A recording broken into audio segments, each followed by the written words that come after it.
Do women have similar brains to men, or are they quite different? I think that men and women's brains are very different. There might be a little bit of a size difference between men and women. Men have, on the average, a little bigger brains. I saw it was 11% larger. That has never translated to function at all, right, in any test. The cognitive capacity, if not equal, there seems to be a little bit of a focus advantage to women. Empathically, women have a little bit of an advantage. I absolutely love that you said that, Dean, because I'm a huge believer that women are amazing leaders for that exact reason. Drs. Dean and Ayesha Sherzai are neurologists and Alzheimer's experts whose groundbreaking research and lifestyle strategies help people protect and optimize their brain health. What are we wasting our money on when it comes to our brain health? Vitamins, nutraceuticals. Studies have shown that if you do brisk walking, you reduce your chance of dementia by 45%. I wrote down here 11 years of your life can be increased by just having some greens. By simple adjustments, you give yourself 11 years of better health and better brain. Everybody should be aware of their omega-3 sources, whether it's fish or other places. They should be aware because it's a critical factor for brain health. What I think is really interesting is people can be put off by learning these things sometimes as they get older. They're wrong. Whoever told you that is a liar. You have an easier time learning as you get older. As much as 80% of dementias can be prevented. What are the main things that people could basically start doing today to help their brain health and optimize their brain health? We have tremendous capacity to change our brain and grow our brain at any age. And here's the surprising thing. Firstly, I want to say thank you to tuning in and listening to the show. It means a huge amount. And connecting with all of you is something that I absolutely love as part of this journey of growing the show. One of my biggest goals of 2025 is doubling the reach of this show. And I can't do that without your support. So I would love to ask you a favor. If you can press subscribe or follow on whichever platform you listen to. This helps us reach more people. And for me, elevating women in science is so fundamental and ethical and scientific information. So if you feel the show empowers you and gives you the information that you've been seeking, I would love to ask a favor in return and to hit that subscribe button and help me reach the goal that I've set for the show of 2025. Thank you.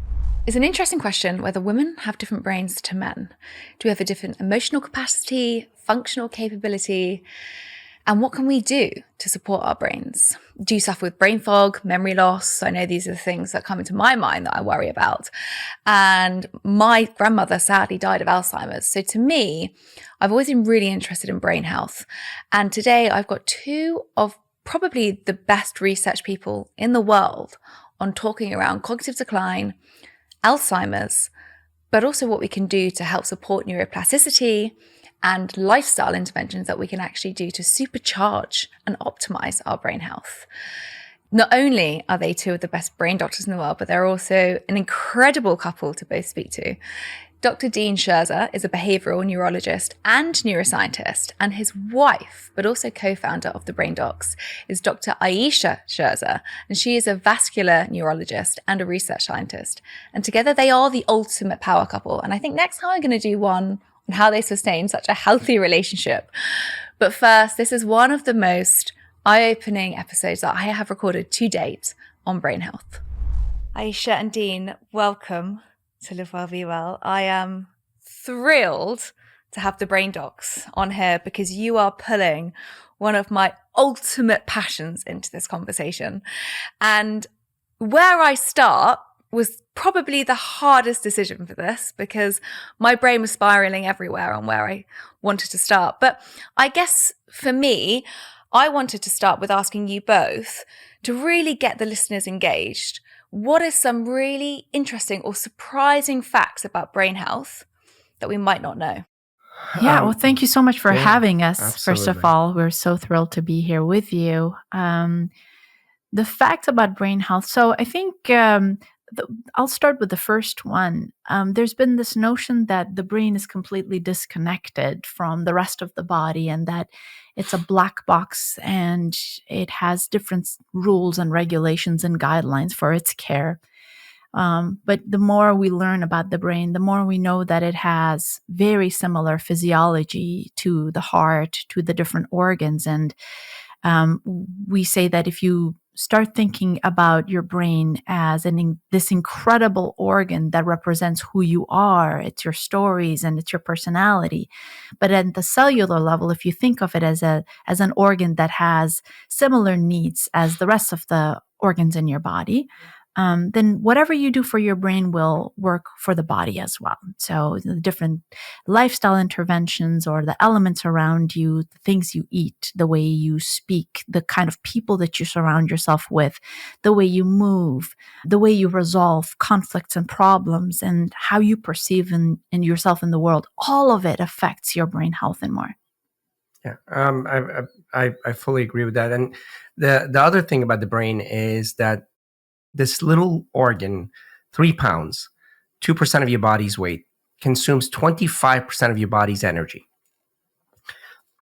It is incredibly overwhelmed throughout life. But yet at the same time, it's the most resilient organ in the body. It continues to grow as you get older if you give it the right chance. It's the only organ that can actually get better as you get older if you give it the right chance. That's the critical thing. And it's just remarkable. The reason that you sleep is because of the brain, because it's during night that the brain needs to reboot. It needs to clean. It needs to reorganize. So some simple measures can profoundly help your brain grow and become better every single day. That's an incredible positive thing to know about your own brain. I think the fact that you said 25% of our energy and 50% of our oxygen, I think, if I'm correct. Correct. And this even happens during our sleep cycle. Especially during sleep. The brain does some of its best work while you're asleep. When you're asleep, the brain actually shrinks, which means, imagine, we use the analogy of a city. Imagine the streets getting wider, all the traffic is gone. Now the cleaning crew comes in. These are glial cells, which are outnumbering the other cells by ninefold. Well, there are different kinds of glial cells, but let's say in general, ninefold. The cleaning crew is larger than the population of the city. Imagine New York City or LA. The streets are wider now. There's a flow of fluid that goes through the street to clean it. Not just a little truck coming around, a flow of fluid. That's the lymphatic system. And it cleans the brain. And it does that during the deep cycles of sleep. So you need deep sleep. You need 4 to 5 times a night where you get to the deep sleep. And that's an important conversation we can have, is what you need to do to get to deep sleep. And when you do that, also that gives space for the information to get reorganized and put in the right file, folder, and cabinet. The one thing that helps memory the most, more than any trick, more than any gimmick, is sleep. So that dormant period, which you thought was just a wasted 1/3 of your life, is literally the part that actually grows your brain, cleanses your brain, and then reorganizes your brain to be better. If there's any detox, real detox, it's sleep. And how much sleep should we be getting on average a night? Because this is a very big topic of debate. Some people say 6 hours, some people say 8 to 9 hours. What is, for brain health, if we're literally thinking about our brain health, what is the optimum amount of sleep that one should be getting? And does it differ from men to women? Yeah, that's a great question. So based on the latest data, on an average, an adult needs about 8 to 9 hours of sleep, depending on their activity levels and some other needs. There have been some differences in the need for sleep among men and women, but it's not more than 30 minutes more than that. So say, for example, if it's 8 hours for men, it's probably 8.5 hours for women. And it may change during the different phases of their lives, whether, women are menstruating or going through menopause, or through some recovery periods. It might actually be a little bit more, but about 8 to 9 hours is enough. Now, there's a perception that people need less sleep as they grow older, and that's not true. Whether you're in your 30s or 40s or 80s and 90s, you have to meet that quota. The sleep cycle and the architecture changes, so the number of hours that we spend in the deeper stages of sleep kind of shrinks for older adults, but the number of cycles of sleep that they go through remains the same. We typically go through 4 to 5 cycles of sleep when you look at the architecture, and I'd be happy to send you that picture. And we spend about 90 minutes in each of these cycles. And the first half of the night is usually spent in the deeper stages of sleep, stage 3 and 4. And that's where all the cleansing and the memory consolidation happens. During the latter half, or the second half of the sleep architecture, is when we spend more time in REM sleep. And REM sleep is about dreaming, where your mind is very active. And that has been associated with creativity, with problem solving. And, you hear stories from artists and from painters that actually come up with phenomenal ideas during those stages of sleep. So to come back to your question, it's about 8 to 9 hours of sleep, and it kind of stays the same throughout our adult life.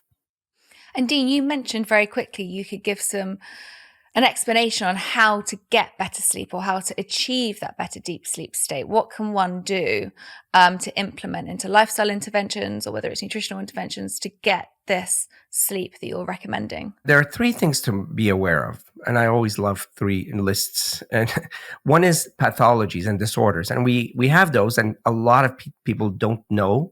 They're not diagnosed, and it's easily fixable problem. Sleep apnea is a very common disorder. And sleep apnea is when you're not breathing for periods of time. And that's important to know, because that affects oxygen level to the brain.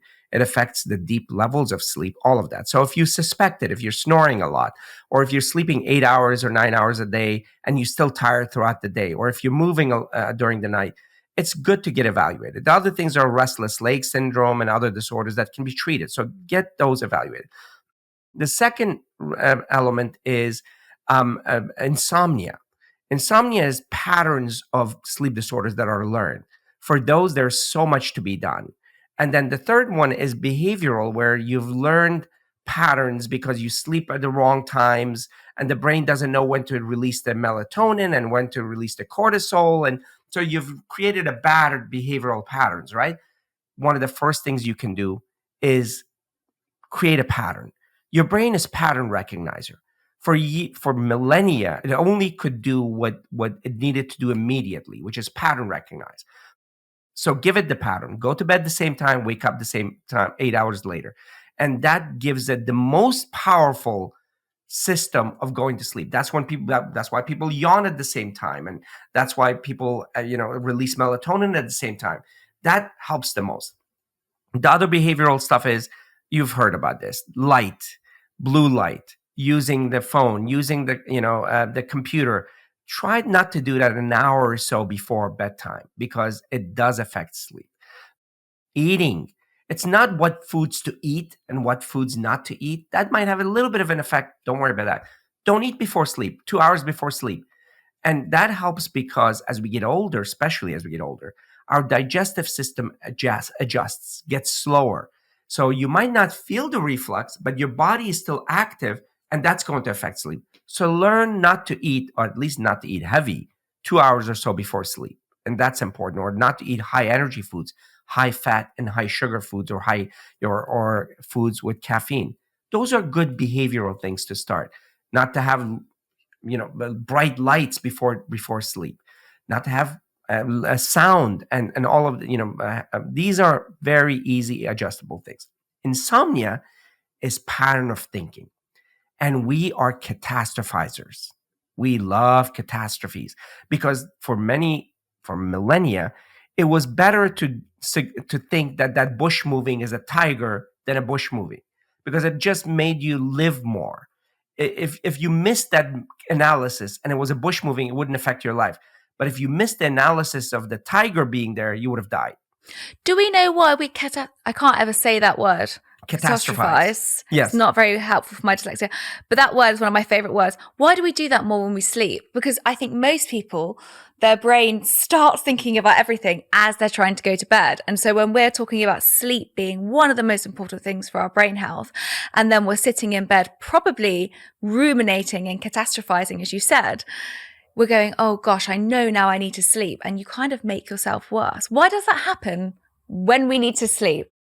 Yeah, there are many theories, but one of the theories is that because during the day there are so many different noises that doesn't allow that one element of catastrophe or survival to come to the surface often. So survival, there's the noise of who's making dinner, who's taking in our case, the dogs out, who's driving the kids, there's always these noises, and they're interfering with the other element of noise, which is survival noise. Now, especially in 21st century in the West, the survival noise takes secondary background space. Where at night, those other noises go away a little bit. Now, the survival noises come to the surface and they become central. And for a lot of people, they become essential. It almost becomes a reverse psychology, meaning because you've done it so often, going to bed triggers the catastrophic thoughts, not the other way around. So because you've done it so often, that's why one of the methods of breaking that cycle is to decatastrophize. So if there are thoughts that come, write them on a notepad, get up. In fact, we tell people, get up from bed, although that's a little controversial. People say, why break up sleep? But I think if people are having a lot of problems with these running thoughts, actually don't turn the light up very high. Have a low light level next to your bed or a red light. List those thoughts in bullet form, not in manifestos. Nothing good comes out of late night manifestos, I can tell you. Not that I have experience with that, but I've others. Bullet form, write them down, and then put them next to your bed. Now, that's not going to deprogram you in one time, second time, third time. But after multiple times and you reviewing in the morning and seeing that there wasn't much to that catastrophe, that the neighbor's hedges went over the side of the house or something, then you're deconstructing. You can deal with that a lot easier. Yeah, you're decoupling the bed from those catastrophes. It's critical to decouple what coupled itself over years, if not decades. Let me tell you about OneSkin and why I'm genuinely fascinated by what they're doing. Founded by all-women team scientists, OneSkin is a skincare brand that's redefining how we age. And you can get 15% off your first order using code LWBW. What's caught my attention is their groundbreaking approach to skin health at a cellular level. Instead of masking the signs of aging, OneSkin tackles the problem at its root with its OS01 peptide. Here's how it works. As we age, our skin accumulates senescent cells, or zombie cells, that speed up aging in healthy cells, causing wrinkles and loss of elasticity. OneSkin's OS01 peptide is scientifically proven to target these cells, reversing your skin's biological age for healthier, more resilient skin. This isn't about chasing eternal youth. It's about maintaining a strong, healthy skin at any age. And since your skin is the body's largest organ, keeping it healthy is key to your overall well-being. So if you want to see what the science of longevity can do for your skin, visit oneskin.co/LWBW and use code LWBW for 15% off your first order. I love that. And also I'm thinking about that example has come up a lot when we've spoken about perimenopause, that women are suffering more with their sleep. And that made me lead to a question actually around women's and men's brains. Are they different? Are they the same size? Are they different cognitive abilities? Like, do women have similar brains to men, or are they quite different? Because I think when we're now talking about scientific research, we're so aware of how much research is being done on men and not on women. And I'm wondering, is there a difference between women's and men's brains? And is this important, if so, for us to understand? It's important for people to know that as far as capacity and structure is concerned, there's no difference between a man and a woman's brain. And I want to emphasize the concept of capacity, because sometimes when you create a disparity or when you state a disparity between a woman and a man's brain, then people usually think that, oh, maybe in certain periods of life, women are not able to have peak performance. And that is absolutely not true. This was, a concept that was perpetuated for decades, and it ostracized women from doing phenomenal things. And we all know it would put a woman off. It would definitely put a woman off. Absolutely. They were not given promotions. They were not given opportunity to do phenomenal things. And so I wanted to kind of couch that before moving forward. As far as how a woman's brain interacts with lifestyle pillars, whether that's nutrition or sleep or cognitive optimization, there seems to be some differences when a woman is going through an adolescent period and when they're going through perimenopause, menopause, and postmenopausal stages, to the point where we now have data that women tend to react differently to cholesterol levels compared to men. The arteries in their brain have different level of vulnerability to, say, for example, high LDL cholesterol compared to men. So those cellular changes related to presence or absence of estrogen has been studied. And how does that reflect to their day-to-day lives, and how does that make them take better care of themselves? That is a wonderful topic that we can talk about. So during perimenopause and menopause, women's bodies change. So it's a period of physiological change and neurological change as well.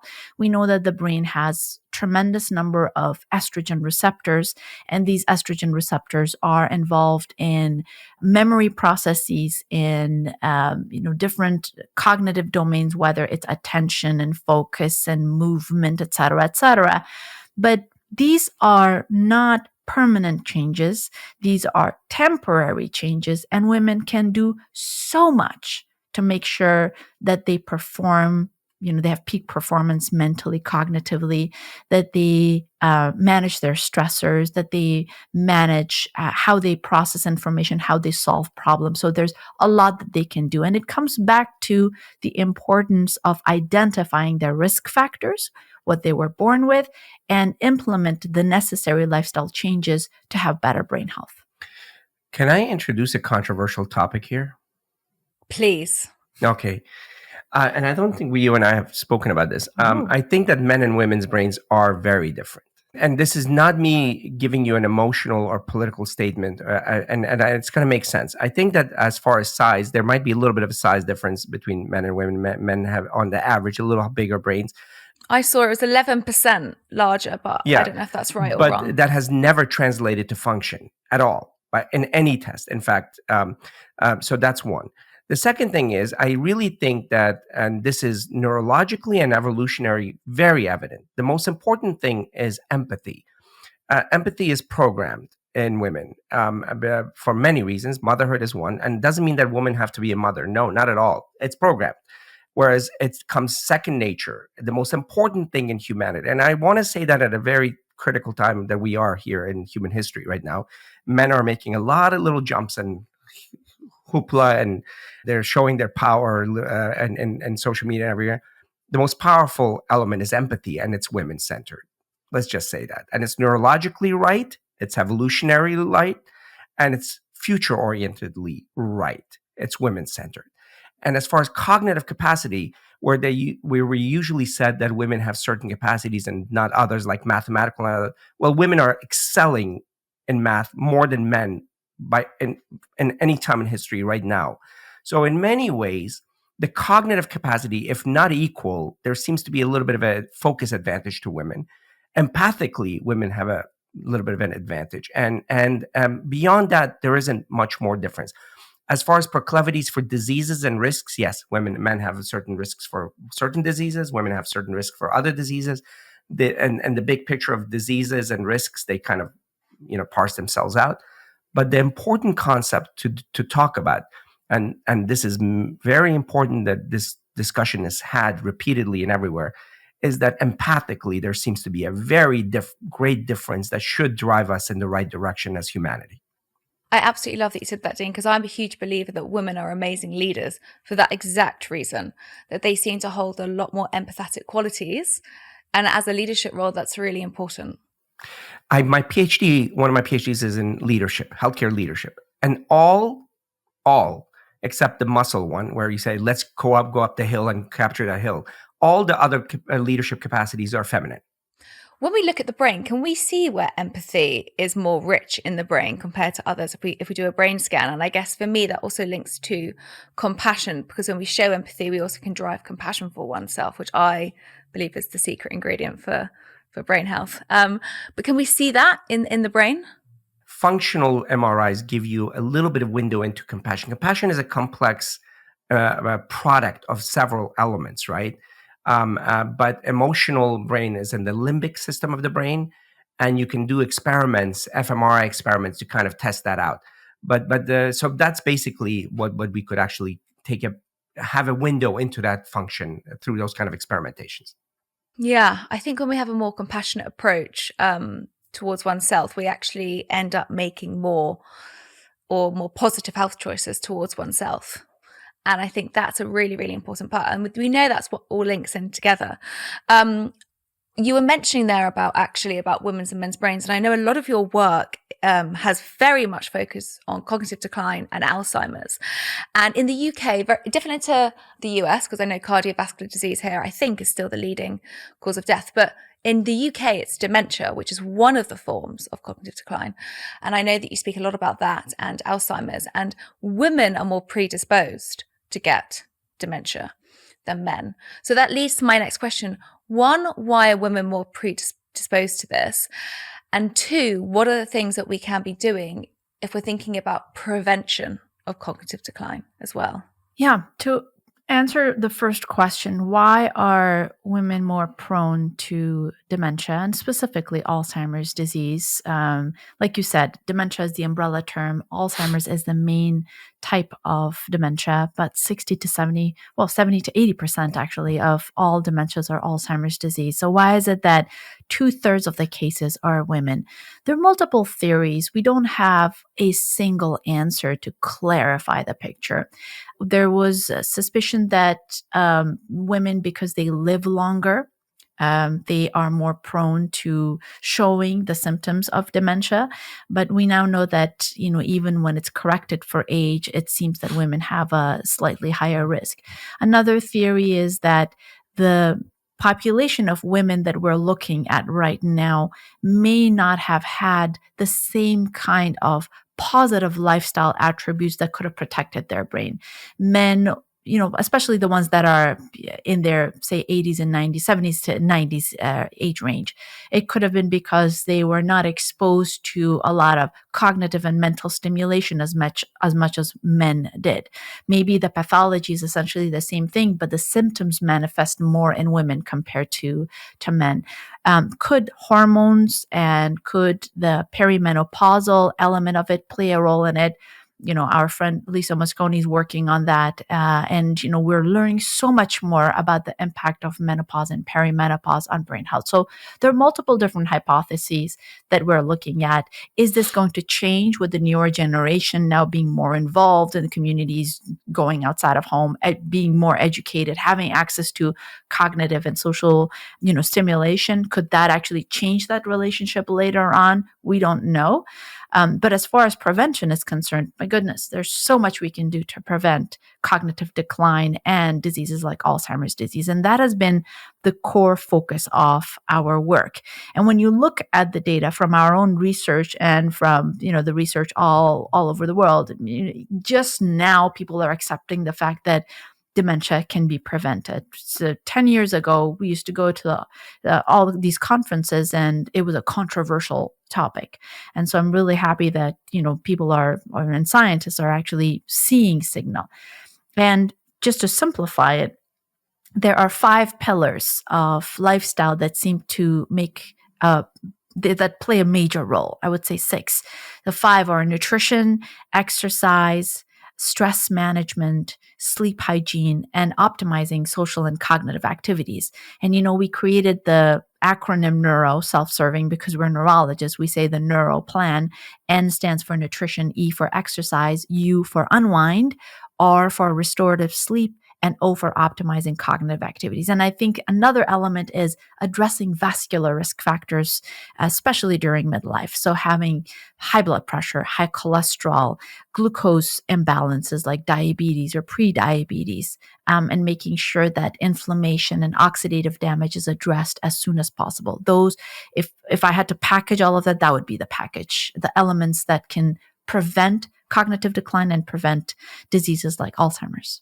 I love that you mentioned that, because personally for me, it's very, very close to my heart, because my grandmother passed of Alzheimer's after suffering with it for 14 years.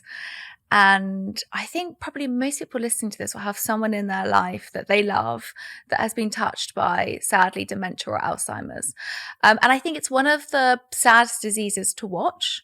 It kind of feels like a death sentence, not just for the one suffering, but also for the family that is around them, because you slowly start losing the soul of that person who you love and you've known. And when they get to that point when they don't recognize you, it's increasingly hard for them, for the family or the friends around them as well. And the thing that I've really struggled with is are they in pain, and how much is that brain understanding really what is going on? You really start seeing a decline. And I think for so long, it was probably 20 years ago that my grandmother was diagnosed with Alzheimer's, and it felt like a death sentence. It felt that there is nothing that we can do. When my father got diagnosed with cancer, we thought there's things that we could do. And there was things that we could do. When my grandmother got diagnosed with Alzheimer's, we didn't know what to do. And I would think about things now. She walked every day.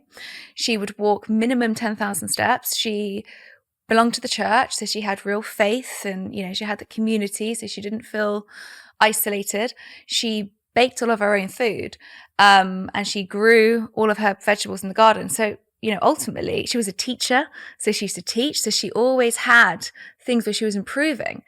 And so I would sit there and rack my brains. And then something has come up in the last couple of years that made me think, well, maybe it could be genetic, which I think is quite a small percentage of people that get Alzheimer's. Or maybe she was a sugar addict. And now she would always just consume mostly sugar within her diet. And it made me think of the term Alzheimer's 3 that's being thrown around a lot. So can we talk a little bit about this? Because, diabetes 3, which is linked to Alzheimer's, because we've got type 1 diabetics, which is genetic. We've got type 2, which is due to metabolic factors that can be reversed through diet and lifestyle. And now we're getting type 3 diabetes, which is spoken about, which is linked to Alzheimer's, or, there's a theory there. So can you explain a little bit about that? Absolutely. So the genetic component, we are all genetic beings. Everything we do has genetic influence, including our behaviors. We know that the genetics of our dopamine receptors affect how we behave as populations. There's beautiful stories about how population migration was affected by that. So genetics is everywhere. It's the relation between genetics and environment. How much is genetically driven and how much is driven in the interplay between those. Now, there are certain diseases that are 100% penetrant, meaning that if you have the gene, you're going to get the disease. Huntington's disease is that. It's a horrible disease. People get in their 30s, and we quickly check their genes to make sure their children don't have it, because we know that by the age 30, they're going to get it, and we know how it's going to manifest. But a great majority of other diseases are not 100% penetrant. There's a relationship. For Alzheimer's, only 3 to 5% of Alzheimer's is driven by 100% penetrant genes, closer to 3%. The rest is genetically influenced, but it's the genetics with environment. And so what are those? Like epigenetics. Epigenetics, beautiful, yes. And the epigenetics, as well as the data, epidemiological data and population data, show us that there are 4 main pathways. One of them is glucose dysregulation, we call it. Not just diabetes, but it's actually insulin resistance is one pathway. The other one is actually a big one, is lipid dysregulation. People with high LDLs. There's plenty of studies that show that people with high LDLs, even when you control for everything else, they have a much higher risk of developing not just dementia in general, but Alzheimer's in particular. Other one is inflammation, chronic inflammation.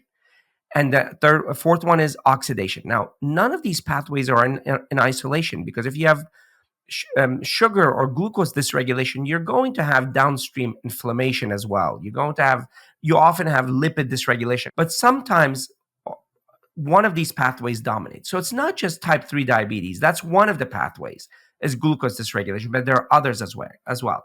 But the beautiful part of this is that if we are aware of this and we address those, both pharmaceutically, we're not against medicine. We're not in the camp that we've thrown the baby out with the bathwater. Medicines, the reason you're alive to age 70s, part of it is public health. Let's not forget this. We're not. All of a sudden, we've become naturalists. Try doing that, and that's why we're not dying of infectious diseases anymore, because we've got medicines. That's why 90% of you are not dead from dental problems. Yeah, Yes. I mean, people forget. I created a healthcare system for an entire nation. Afghanistan, some worked in Somalia, and WHO. You should see what kills people in right now in 21st century. So the medicine works. If you need cholesterol lower medicine, we don't take a penny from nobody.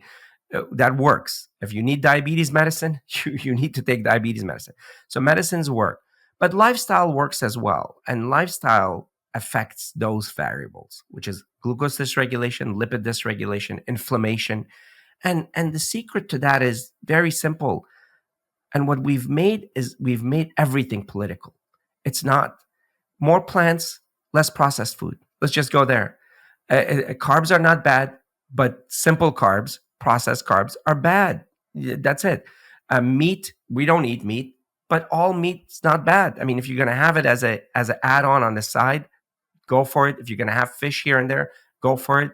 But it just means knowing the bigger picture. And that matters, because we say as much as 80% of dementias, especially Alzheimer's and vascular dementia, can be prevented. And that's important. We can't. What was the percentage, did you say? So we think that this is the extrapolation. As much as 80% of dementias can be prevented. The data, the real hard data, and they're not, is 60%. But we're saying that if you live optimally with exercise, with great nutrition, with stress management and sleep hygiene, as much as 80%. And prevention is important. And prevention is not just for preventing dementia, but cognitive decline that happens in general population, which is dependent on glucose dysregulation, which you beautifully stated, as well as all these other lifestyle factors. And we have power. That's where we need to start focusing on. I want to add one thing here. And I think this is important because, we're having such a lovely conversation, and I know that your audience will appreciate this. My issue with calling Alzheimer's a type 3 diabetes. So first of all, type 3 diabetes is not a medical diagnosis. It essentially was created by a number of scientists who kind of wanted to highlight the importance or the relevance of diabetes in Alzheimer's disease. And Dean and I have published a couple of papers on insulin resistance and diabetes, and clearly there is a link. But attributing Alzheimer's to only eating sugar or type 3 diabetes is like saying, and I actually made a post about this. Yes, it's basically, attributing rain for a car accident that happened. It wasn't just the rain that potentially added to that event. It was probably the driver, it was the tires, it was the car, it was the road, it was lighting, it was so many different things. So glucose dysregulation is one element of multiple things that could lead towards that direction, which is Alzheimer's. I love that you said that, because I do think that metabolic disorders are so multifaceted, and sometimes we can just demonize glucose and sugar very, very quickly. It's having a very big moment at the moment, which, I think it's great that we're talking more about things that we can reduce in our diet, like ultra processed foods. But I do think just demonizing one type of thing and attributing that to Alzheimer's is also very scary. And I do think, yes, we do know that we should be reducing our sugars. But again, as you said, there's so many different pathways, and actually just trying to increase our plant-based foods or our fibrous foods. These are also amazing other pathways. So if we're thinking about people that are living predominantly on sugar, what else are they predominantly doing? Are they smoking more? Are they doing less exercise? It's similar to this analogy of people who floss their teeth live longer.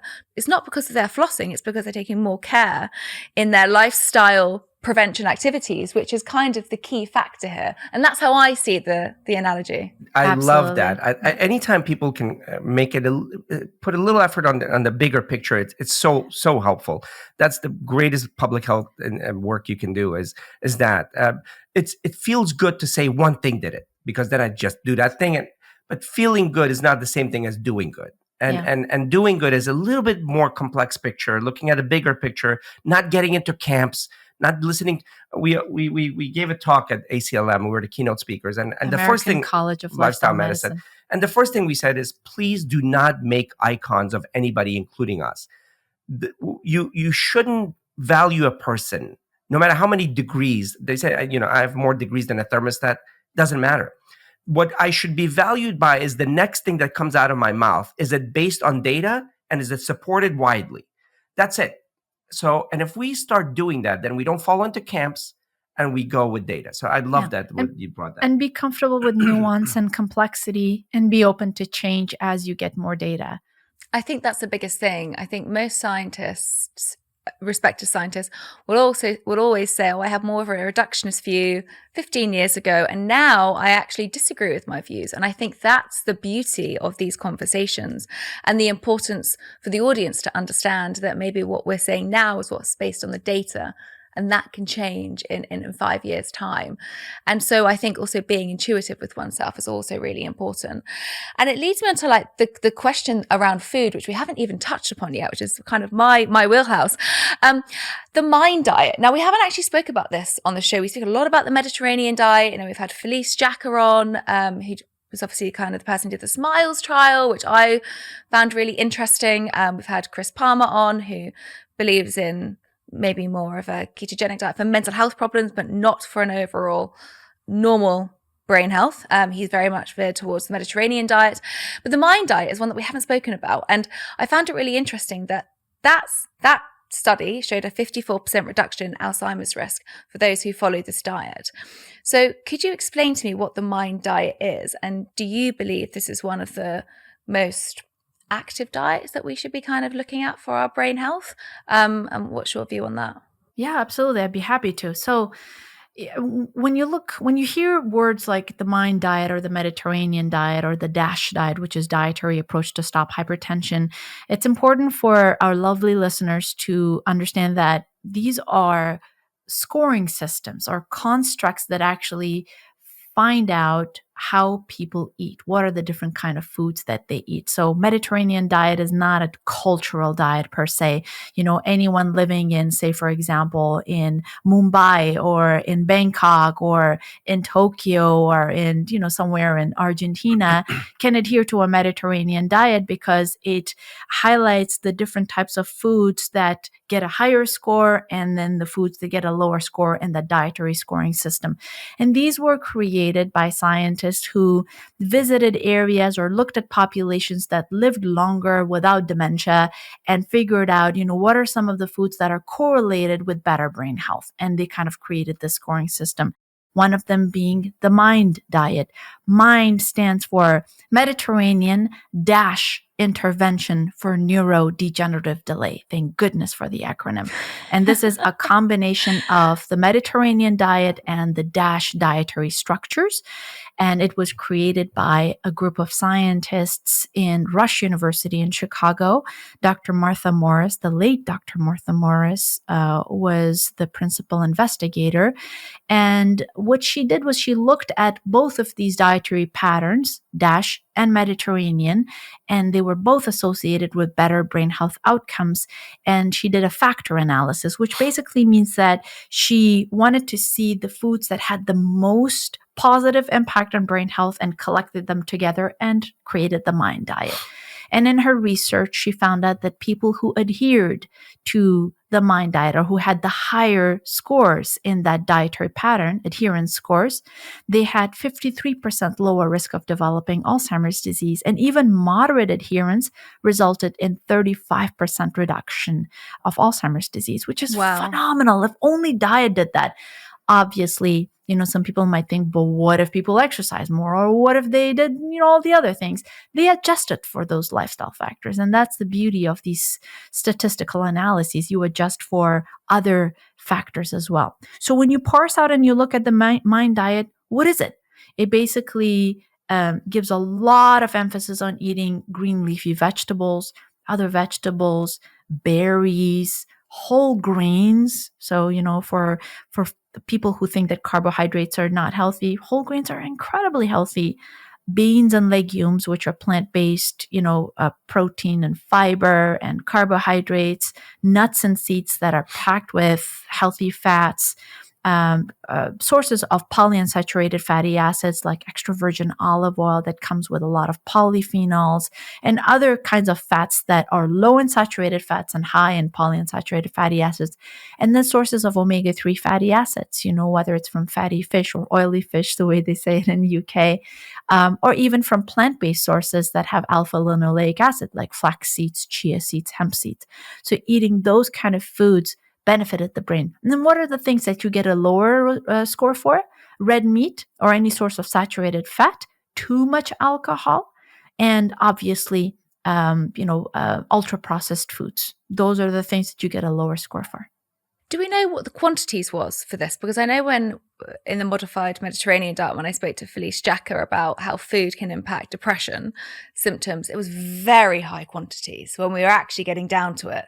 And so I think to kind of make people accessible to like what this data showed, do we know the quantities of these foods that they were eating, like how much they were doing to get this reduction? Yes, we do. And that was one of the focus of the creation of Mind Diet. So say, for example, in the Mediterranean diet, there was emphasis on consumption of fish. And Martha Morris says, do we really need to eat that much fish every single week? And the answer was much less than that. Or for example, there was too much emphasis on eating berries in the Mediterranean diet. And she wanted to answer that question. How much do we have to actually consume berries? Because especially in other countries, people may not have access to those certain fights, and could there be a replacement for it? And then she found out that people who consumed apples and oranges, which are more easily, found, they could potentially create the same pathway or provide the same polyphenol structure as well. So yes, it does come with specific amounts, and I could actually pull up the pyramid and we could go over it. But, somewhere, say, for example, in the range of having even one serving of green leafy vegetables, which is 1 cup, resulted in profound positive impact to the brain. Having, a serving of beans, say, for example, a couple of times a week did a lot of good to the brain as well. So yes, they have been defined very clearly. I mean, it sounds very similar to the Blue Zones diet. And Dean, you said, not to interrupt you, but in our earlier conversation for the Compassionate Cure on Substack, I wrote down here, 11 years of your life can be increased by just having some greens. That was like a small change that had a big impact, which feels very aligned with everything that is going on with the Mind Diet. Absolutely. I mean, those are the simple things. I want to make sure that we reclaim the health space from the gurus that are selling nutraceuticals and this and that, and to the simplicity. One of the studies that we are in charge of in the African American churches in LA and the community, and we're so proud of this, and as part of our nonprofit working in these communities, it's to make sure that we demystify. Social media is packed with gurus now, or versions of modern gurus. It's not that. The scientists are not the gurus, and the social media people are not the gurus, or the doctor that's most confidently saying things is, in fact, the more confidently they're saying things, the less scientific they are. The beauty of science is, they are. Yeah, exactly.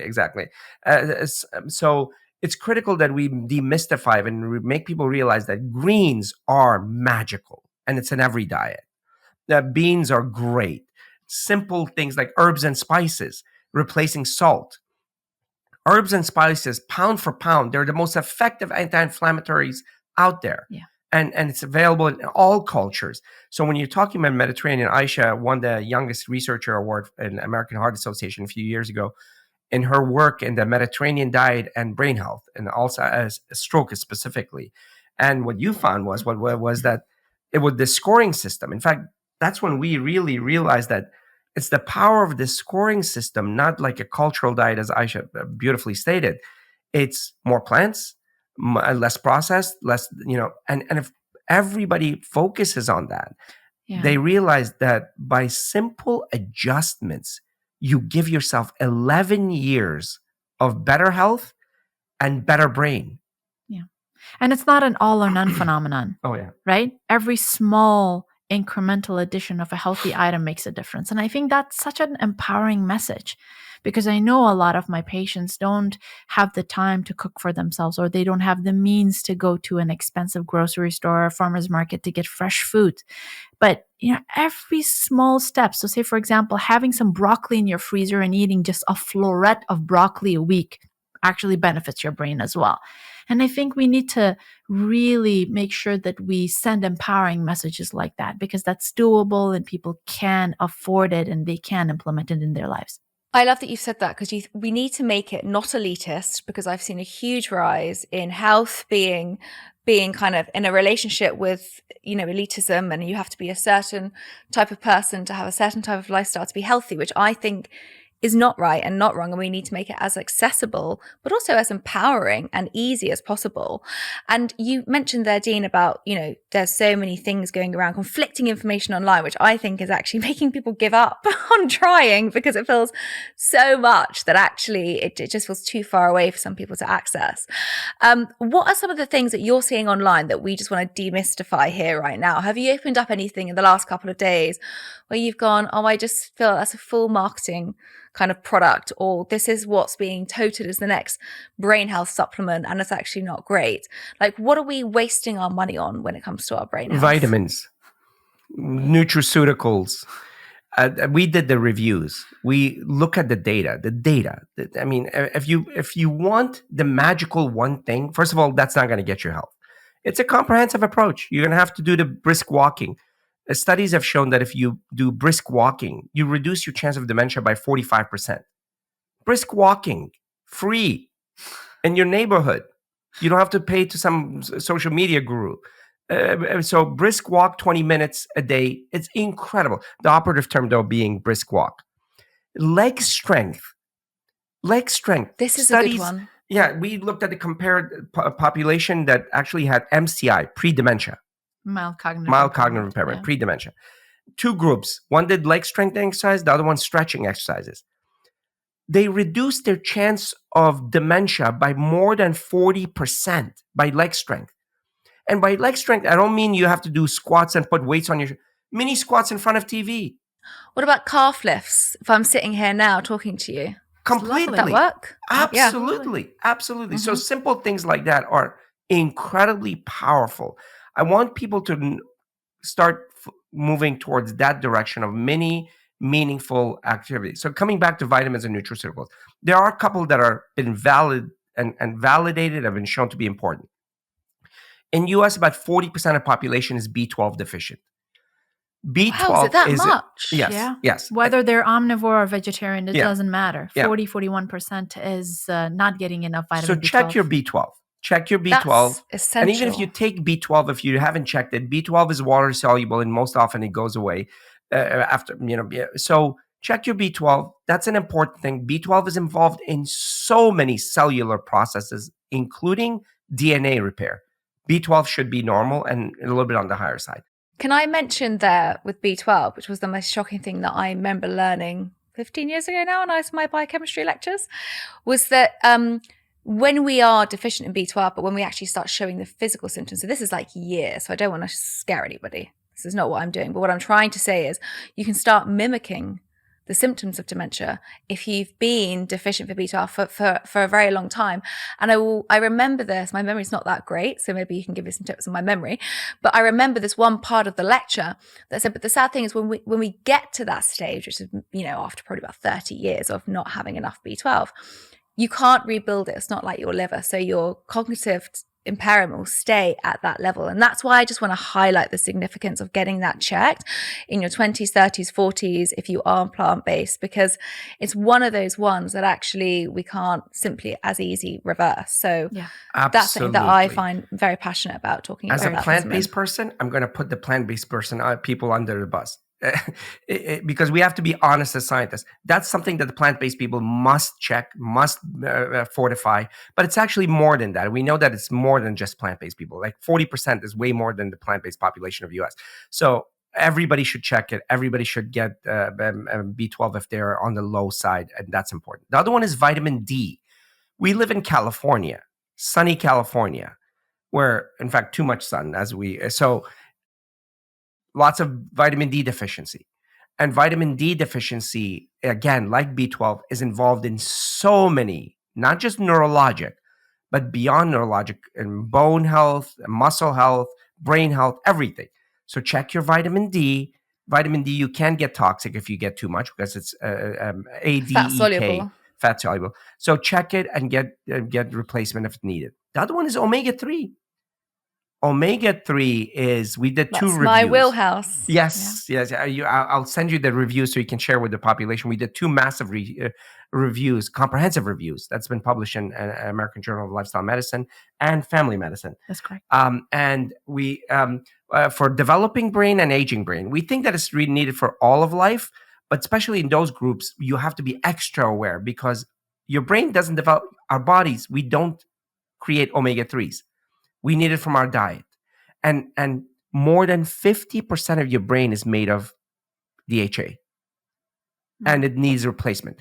Now, you can get it in many ways. Even if you're plant-based, it appears that you're fine with ALA being converted. Even if it's a low conversion, like 1%, 5%, it still is more than enough, but you have to be aware. But not just plant-based people. Everybody should be aware of their omega-3 sources, whether it's fish or other places. They should be aware because it's a critical factor for brain health. And that's those are the three. Beyond that, there isn't much data. I also want to mention that, especially for neurodivergent as myself, I believe there's even more of a focus on omega-3. And I was going to say, actually, how do you feel regarding, because when I looked at the research, and this is maybe a few years ago now, I'd really be interested in your research on whether it was supplementation with DHA and EPA and what the levels were, and how should one be looking at, I feel that one should be, for their brain health, getting more DHA than EPA, even though EPA is a fantastic anti-inflammatory. But did you test with supplements or did you test with fish? Because when I looked at the research a long time ago, and this was only with neurodivergency, there was a more positive outcome when people were eating fish as opposed to supplements. It was still quite a grey area with supplementation. What did your studies look at, and what do you kind of suggest when you're looking at supplementation if you're avoiding fish? Yeah, I think that's a very good question. So we looked at 20 years worth of data. It was a systematic review. And so I'm just going to highlight some of the latest findings. So as far as the difference between getting DHA from supplements versus fish is concerned, we know that they're essentially the same thing. DHA is the end product in that chain of conversion from alpha linoleic acid to DPA, EPA, and then DHA. And so if people want a direct end product DHA, supplementation would be fine for people who don't want to consume fish, but they can get it from fish as well.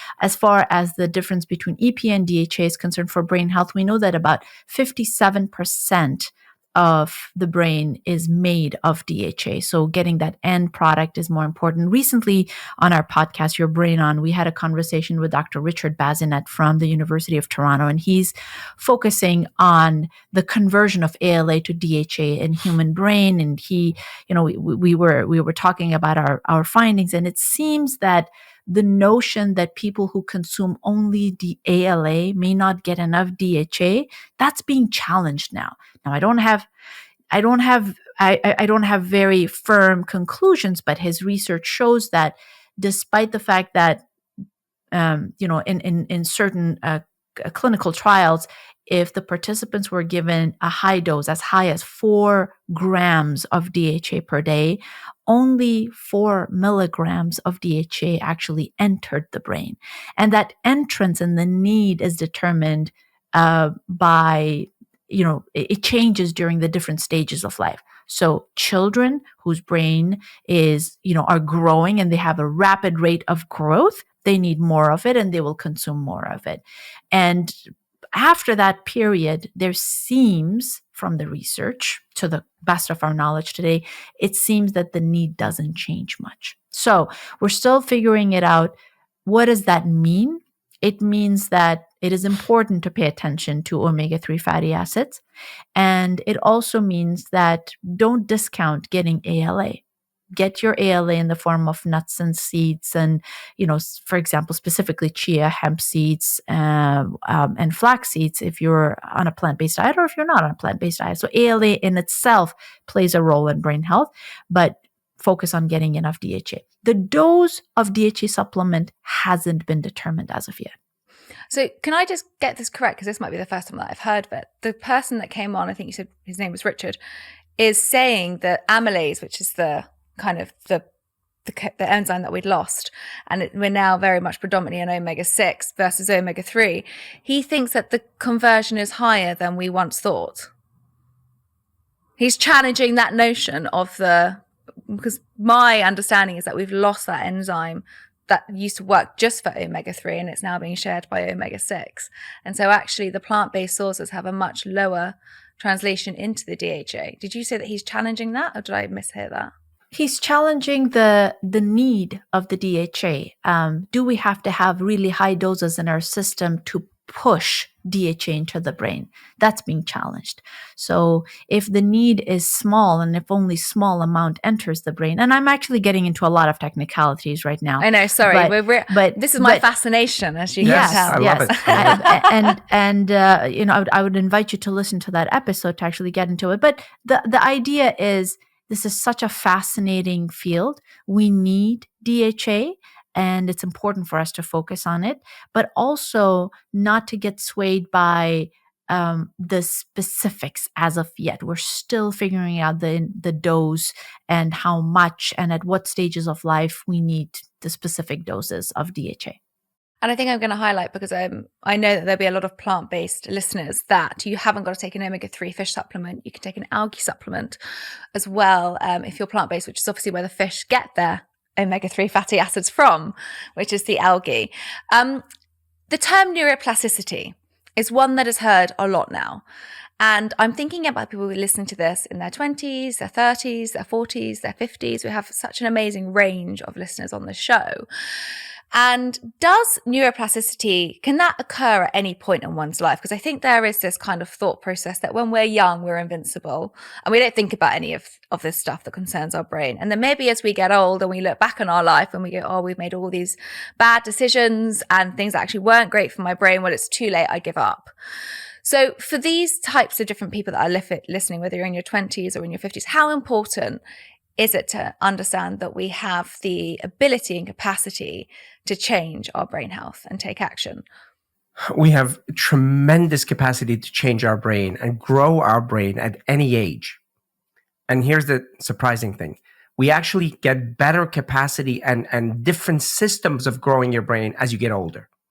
Because you're not just getting more. So let's talk about the first level of neuroplasticity, which is each neuron can make a couple of connections, axon and dendrites, right? There's a soma, the body of the neuron, and then there's these connections to other cells, axons and dendrites. And you can make a few, the cells can make a few. Different cells have different capacities of making a few, or as many as 30,000 connections per cell.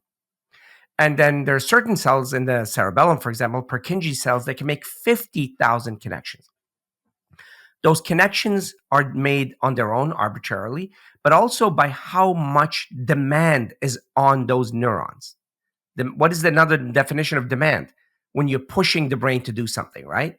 So the more you challenge the brain around a particular thing, we call that good stress, because it's a form of stress, but it's a good stress around your purpose, your direction, your goals, your timelines, that makes more connections. And that connectivity protects your brain. There's a beautiful study, Nun study. I don't know if your audience is aware of the Nun study. It's a gorgeous study. Several hundred nuns dedicated their brains, their body, their blood volume, everything, a very complete study, including their diaries, to this study.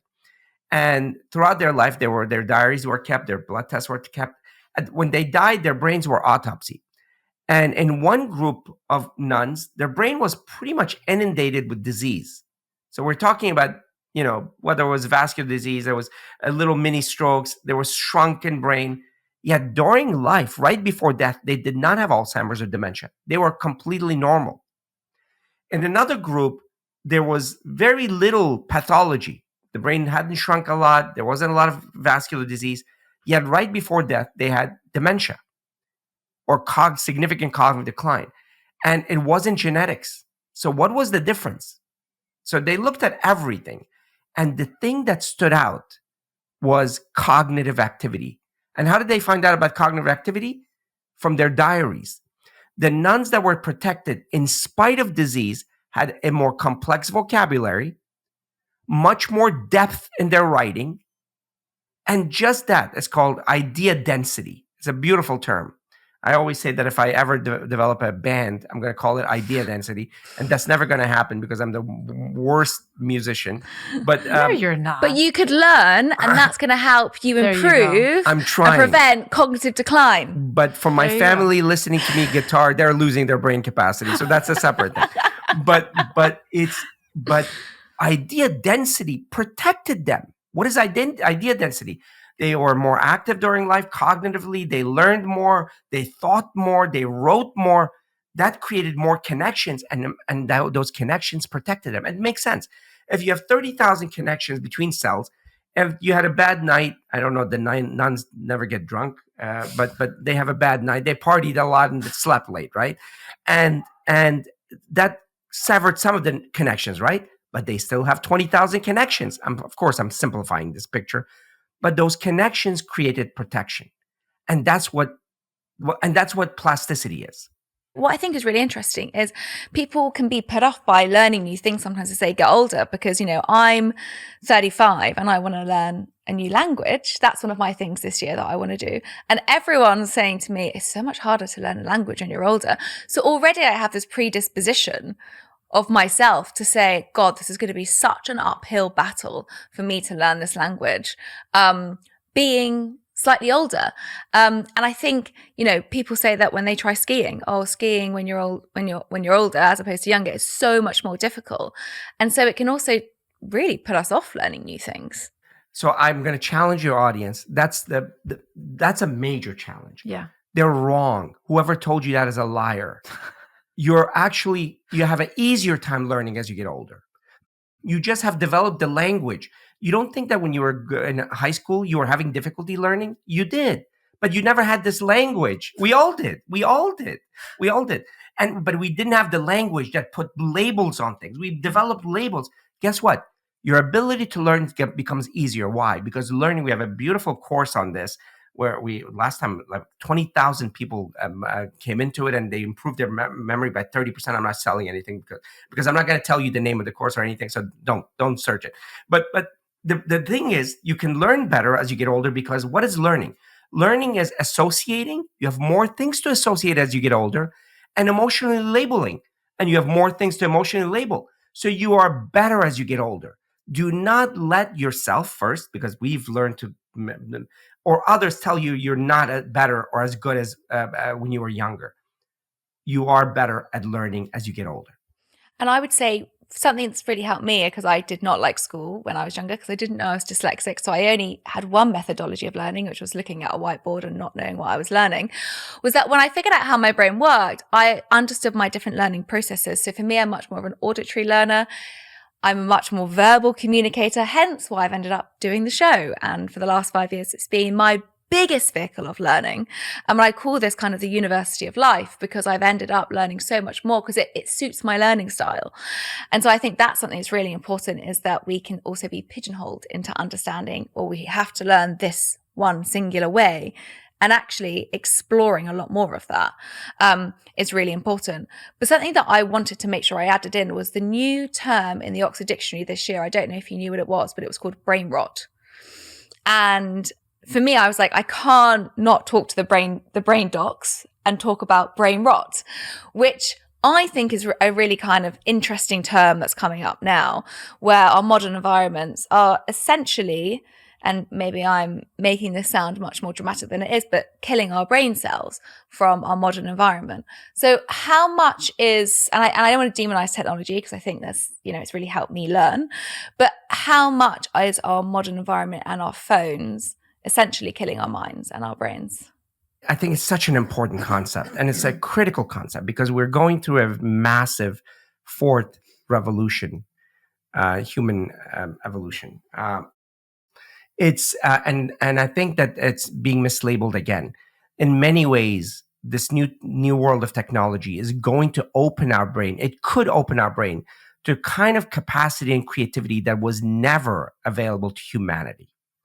And another way, the social media world, which is aimed at usurping and stealing your attention and keeping you to the surface, because at the surface they can keep you emotionally labile and sell you things. That's the most dangerous thing out there.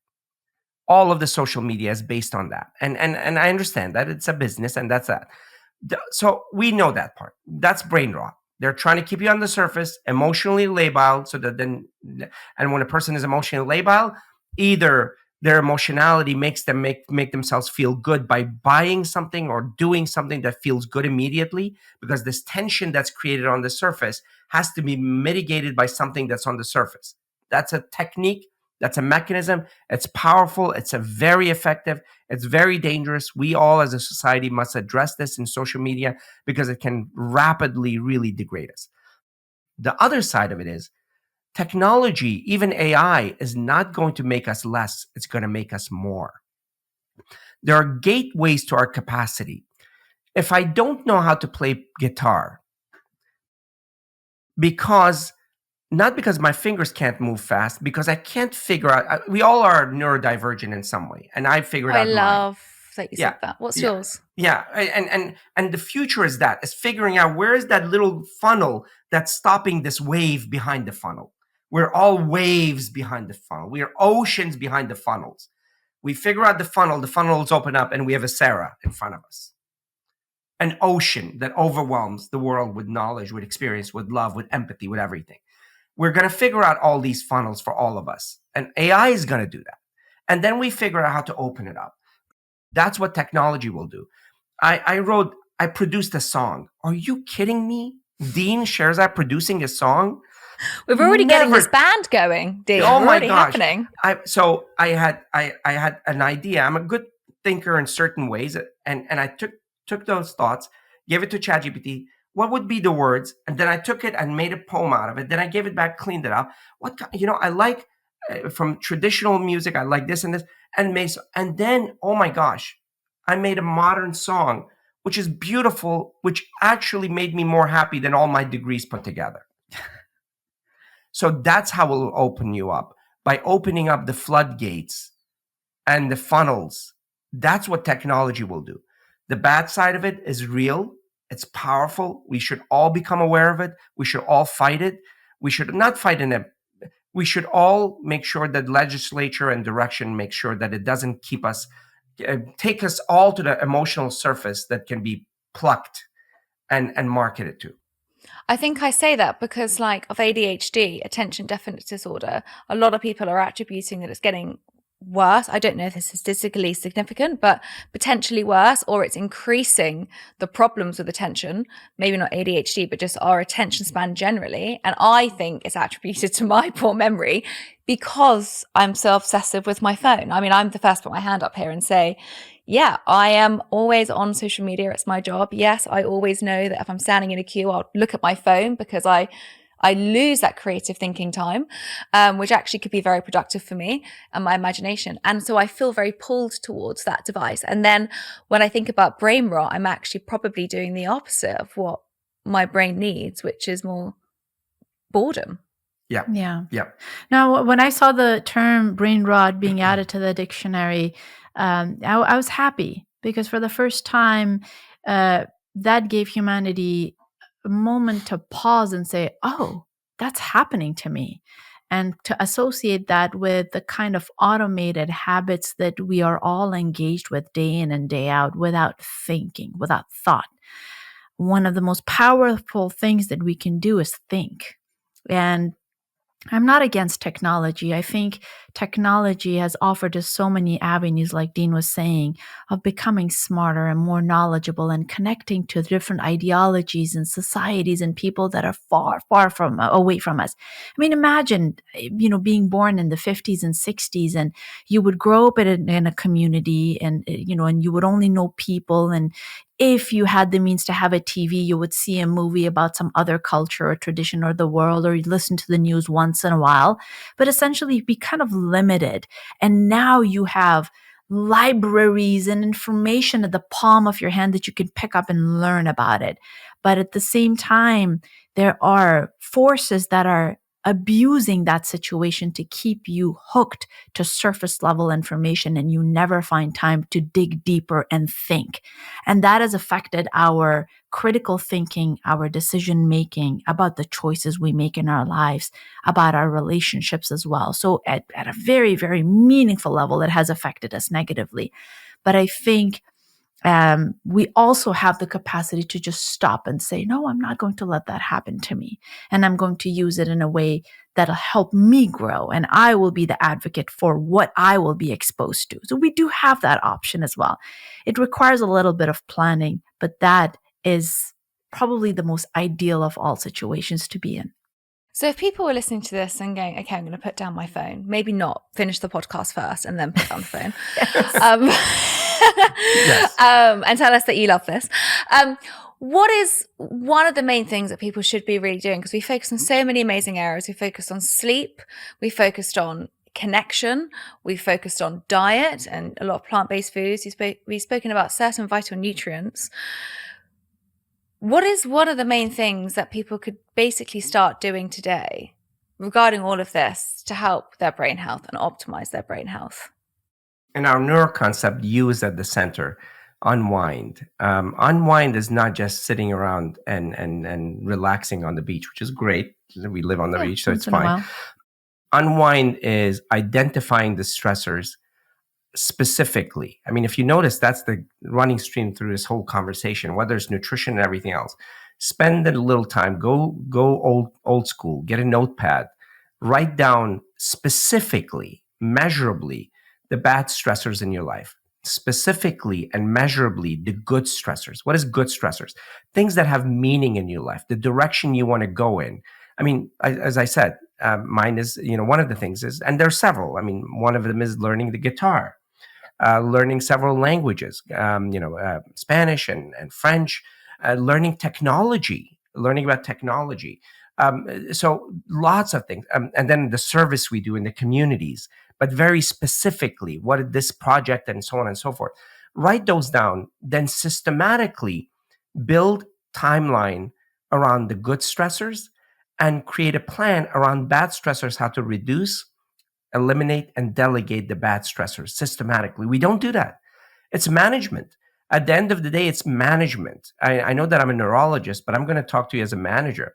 Managing the good and bad stressors is critical, because if you don't do that, you will never get to good nutrition, because it's going to be the diet of the day. Somebody on the internet said, oh, now eat liver this or kidney that or this particular kind of mushroom that's got a weird name or this or that. They're gonna pull you along no, it's a lifestyle.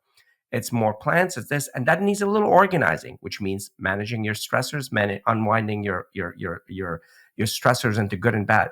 You won't be able to create a good exercise plan because it becomes a one-off. But if it's organized and within those good and bad stressors, then it becomes a life program. And that's, I think, where, for me, that's central. A simple, old-fashioned list of good stressors specifically and bad stressors, and working through those throughout the day. It becomes so powerful, so engaging, and so meaningful. And by the way, in there, add, very important, the most important thing that brain is made of, creative crazy time. Yeah. Things that just let your mind go free for half an hour. That creative time actually expands your brain. I love that. I was actually going to, so that's my element. And I'm very passionate about women's brain health. And one of the things that comes up is cognitive activity is ignored. You have a lot of lovely women who focus on their exercise and nutrition and stress and sleep, but there's very little emphasis on cognitive activity and building that situation where you can just deep dive into a topic and learn more about it. And that actually trains the brain to sustain focus and attention as well. Dean always says, focus is the gateway to memory. when you learn to build information from 1 to 2 to 3 to 4 and maintain focus and attention, whether it's creating a body of information or whether it's in a conversation. If you, Sarah and I, if you sit down with me over a cup of tea and you and I start talking about, I don't know, history of Ireland, and you start having a conversation, and I will listen to you and I will maintain what you told me and I will add something to it. Then you add something to that, and then I will add something to that. In 1 hour, both of us will come out of that conversation knowing so much about the topic. One of the ideas that one of our community members had was PowerPoint nights. Friends and family members, they do a deep dive into a topic, and then they have a PowerPoint presentation to their family and friends and just give them an overview about that particular topic. I think it's so phenomenal for us to do that. It does 2 things: neuroplasticity, connection between more brain cells, sharpening your focus. Well, I guess there's 3. And the third one is that deep desire and curiosity for learning more and more. It almost becomes a habit. You kind of disconnect yourself from things that are bothering you, that are stressful in your life, and you hone in something that brings you so much joy and pleasure. I love that you both love things of 3, which is wonderful. The problem is when you make lists of 3 and then you can't remember the third one. Yes, there was a third one. Yes, yeah. But I love that because now when I read a book or do a podcast, whatever it is, I actually spend, and I didn't used to do this because I used to forget, and then I used to try and do a review of the year and go, I can't remember the conversation I had 6 months ago that I remember was incredible, but I have no memory of what happened in that conversation. Is now I try and retake notes and bullet points. And that really helps ingrain for me what I did learn and what I did take away and what really stuck in my mind. Because I think sometimes we can just take for granted that our minds will have this incredible capacity to remember every conversation that we've had that's important. And actually now I found bullet pointing and kind of reverberating back to myself what I have learned has been such a powerful mechanism for my brain. So guys, this is a question I ask all of my guests, and we've never had the same answer in over 300 conversations. And I wonder if it will be different for both of you or the same, but it is, what does live well, be well mean to you? It's difficult to top you sometimes, so just top your statement. No, oh my God, you always top me. No, I love the kindness between both of you. That's so beautiful. No, you're my couple's goals, by the way. You're so Thank sweet. you. Thank you. Live well, be well, right? Live well, be well means living around your passion, but most importantly, your passion is around other people's well-being. Compassion is, and it's a selfish thing. It's selfish. I don't believe in altruism. I believe in a higher level of selfishness, and that stops people from saying, "Wait a second, I'm not feeling it." No, don't feel it. Do it. When you take joy and you make a life around other people's, that's empathy. That's empathy in action.